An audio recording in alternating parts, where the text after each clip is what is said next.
समय हम लोग बिहार के पटना में हैं और आज हम खास मेहमान के पास आए हुए हैं।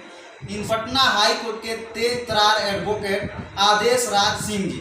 और आपको मालूम होगा कि बिहार के तेज तरार पत्रकार जो कि मनीष काश्यप के ऊपर भी NSA लगा हुआ है और तमाम चर्चाओं का विषय बना रहता है कि NSA जो है किन किन कारणों पर लग जाता है और किसके ऊपर लगता है। इसके बारे में हम लोग जानकारी लेंगे। अगर NSA लग गया तो उसका निवारण क्या है। सबसे पहले आपका स्वागत है। धन्यवाद। आखिर NSA है क्या और कब आया? देखिए, NSA का फुल फॉर्म होता है नेशनल सिक्योरिटी एक्ट जी। ये सबसे पहले जो है ब्रिटिशर्स ने भारत में इम्पोज किया था। बंगाल एक्ट करके, बंगाल एक्ट 3 करके एक एक्ट आया जिसमें बिना किसी दलील, बिना किसी वकील के आप किसी भी व्यक्ति को जो है वहाँ के ब्रिटिशर जो है अरेस्ट कर सकते थे। उसी के जस्ट बाद रोलेक्ट एक्ट आया जिसमें आप लोग जानते हैं जालियांवाला बाग हत्याकांड हुआ। उसमें क्या था कि किसी भी व्यक्ति को कहीं भी सभा करने का परमिशन नहीं था। पुलिस बिना किसी सबूत के किसी भी व्यक्ति को बिना किसी केस दर्ज किए हुए किसी व्यक्ति को उठा सकते थे, अरेस्ट कर सकते थे। उसके बाद आज़ादी का 1950 में जब हमारे प्रधानमंत्री पंडित जवाहरलाल नेहरू बने तो उन्होंने 1950 में प्रिवेंशन एक्ट लाया जो कि 1969 में 31 दिसंबर 1971 को वो खत्म होता है। उसके बाद इंदिरा गांधी आती है सत्ता में और इंदिरा गांधी के सत्ता में आते के साथ मीसा करके एक एक्ट लगता है, भारत में आता है, जो कि उसका बहुत ही बड़े पैमाने पर 1975 में मिसयूज किया जाता है सरकार के द्वारा लोगों पर लागू करके। 1977 में फिर जनता पार्टी की सरकार आती है भारत में और वो उस मीसा कानून को जो है खत्म कर देती है। 1977 के बाद 1980 में फिर से इंदिरा गांधी की सरकार बनती है और वो एक एक्ट को लाती है जिसको हम आज कहते हैं NSA जी, नेशनल सिक्योरिटी एक्ट 1980।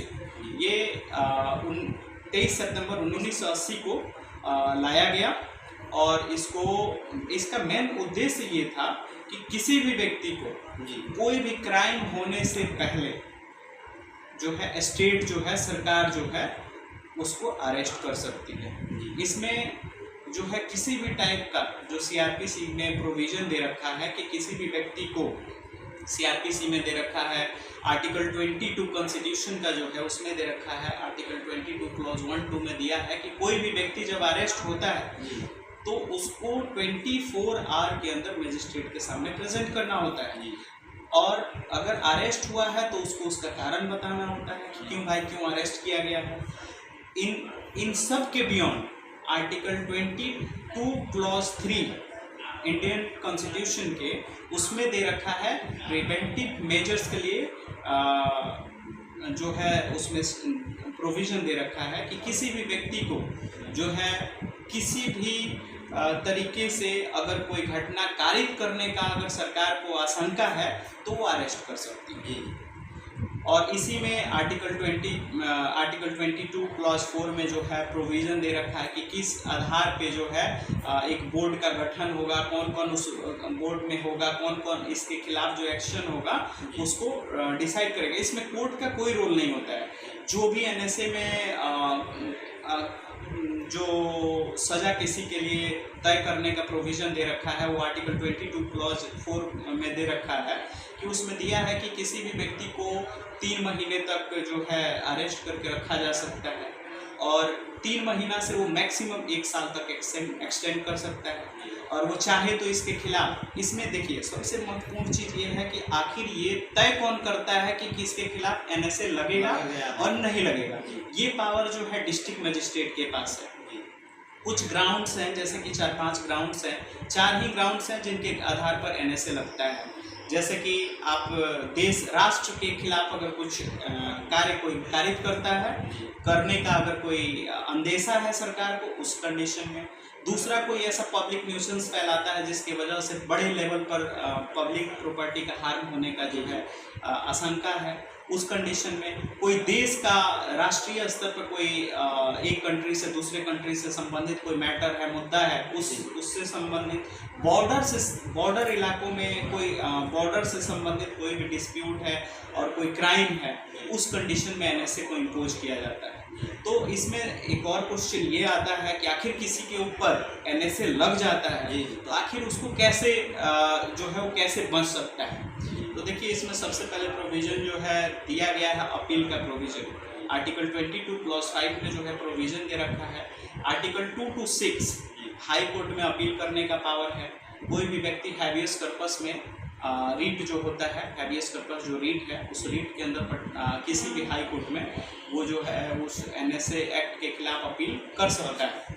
और सुप्रीम कोर्ट में जाने के लिए आर्टिकल 32 दे रखा है, वहाँ जा कर के उसको अपील किया जा सकता है। इसमें बेल नहीं फाइल हो सकता है। सबसे महत्वपूर्ण चीज़ ये है कि एनएसए लगने के बाद आप बेल फाइल नहीं कर सकते हैं। अच्छा, एनएसए लगने के बाद कितना दिन बाद बेल मिलता है? देखिए वही हम कहना चाह रहे हैं कि एनएसए में आपको बेल नहीं मिलता है। आपके खिलाफ जो चार्जेस लगे हैं, जो डीएम ने और बोर्ड ने कमिटी ने मिल के डिसाइड किया है, वो उन चार्जेस के खिलाफ हम अपील करते हैं। 2 to 6 में हैबियस कर्पस, ठीक है। प्रिवेंटिव मेजर्स में जो इलीगल डिटेंशन होता है वो 2 to 6 में जो है हैबियस कर्पस जो रीट है उसी रीट के अंदर फाइल किया जाता है हाई कोर्ट्स में। और सुप्रीम कोर्ट में जाना है तो आर्टिकल 32 में। अब देखिए एक चीज़ है, महत्वपूर्ण चीज़ है कि आखिर बोर्ड और कमेटी कौन सी होती है जो इस चीज़ को डिसाइड करती है कि हाँ किसी डिस्ट्रिक्ट मजिस्ट्रेट ने किसी के खिलाफ एनएसए लगाया है तो वो सही है या गलत है।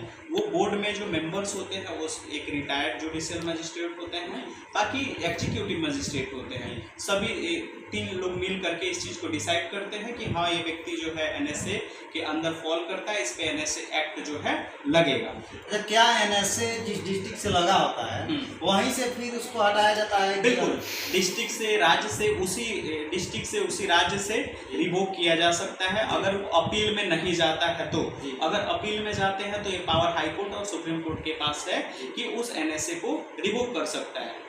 तो जो मनीष कश्यप पे एनएसए लगा हुआ है अभी तमिलनाडु में और इस समय बिहार में, तो उनका कैसे निवारण होने वाला है? तमाम लोग मनीष कश्यप जी के बारे में दरअसल जो भी एनएसए लगा है उनमें पहला 3 मंथ उनका जो है कंप्लीट हो चुका है और वो आगे के लिए फिर एक्सटेंड हो चुका है। अब लगभग वो 4 मंथ 5 मंथ जो है जेल में है, वो एनएसए के अंदर काट चुके हैं।